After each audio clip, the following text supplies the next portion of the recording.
Hi, so we're looking at CAT 2020 DILR slot 1 set 4. Okay, I'm Patrick, scored 100 percentile 6 times in CAT, also scored 100 percentile 6 times in DILR section. So DILR is a very important section because that's one reason why I got 100 percentile overall. So let's look at how to go about approaching the sounds. So 10 musicians are experts in at least one of the following three percussion instruments: tabla, M and G. Let me put T, B and G. Among them, 3 are experts in T but not in M and G. So only T is 3. 3 are experts in M but not in T, and so only M is 3. 1 is expert in G. So G is only 1. Only G is 1. 2 are experts in T and M but not G. So T and M is 2. And 1 is expert in T and G but not M. So I have this 10 people. So in which areas they are expert in. So we also know following facts. A and B are experts in M. So I have A and B who are experts in M, but only one of them is expert in T. So that means one of them is M and one of them is M and T. So 1 and 1. Similarly, D is an expert in both T and G. So TG is D, so I'll put D out here. So TG, D. Both F and G are experts in tabla. F and G are expert in tabla, but only one of them is expert in M. So T and T and M, 1 and 1. Neither I nor J is an expert in tabla. So if they're not expert in tabla, that means one of them has to be M or only G, nothing else. They can be either M or G because they're the only options available if they are not T.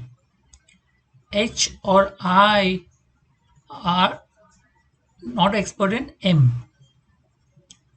Okay, but one of them is expert in G.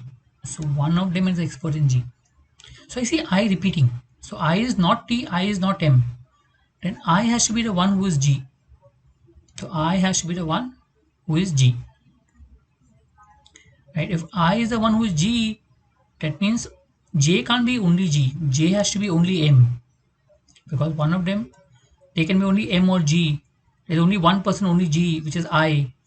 So once you get that, that means J has to be only M.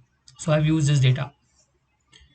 Coming back here, H cannot be M or G. So H has to be T. H is not M is given to you.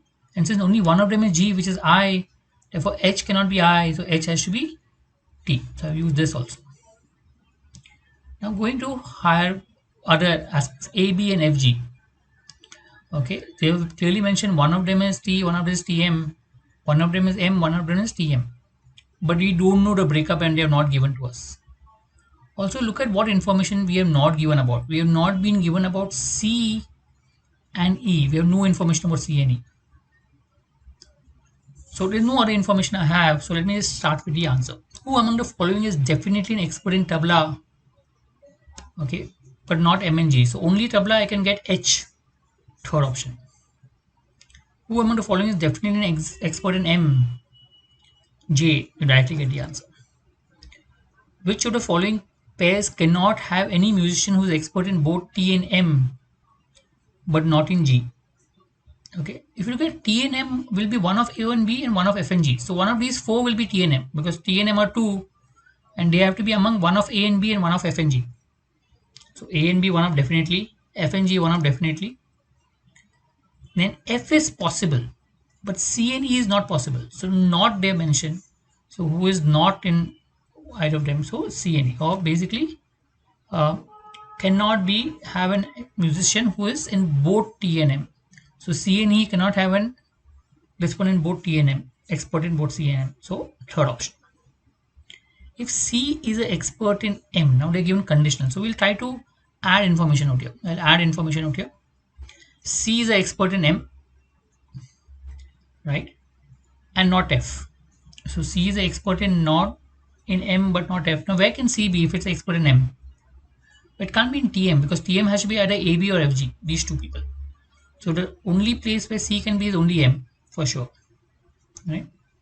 F is not expert in M. If F is not expert in M, then F has to be only T. That will come here.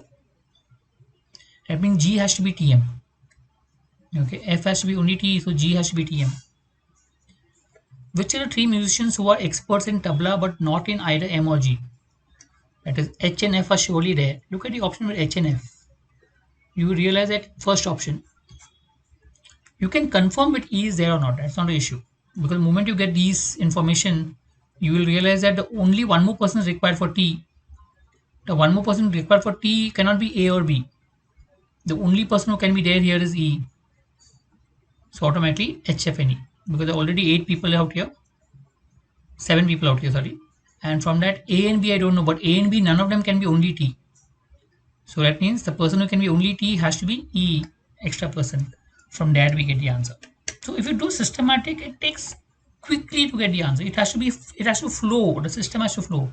You start with a set, put the data properly, arrange the data as per you understand, and you get the answer immediately. The moment you understand the way to solve it, you can be really quick in the exam. Thank you.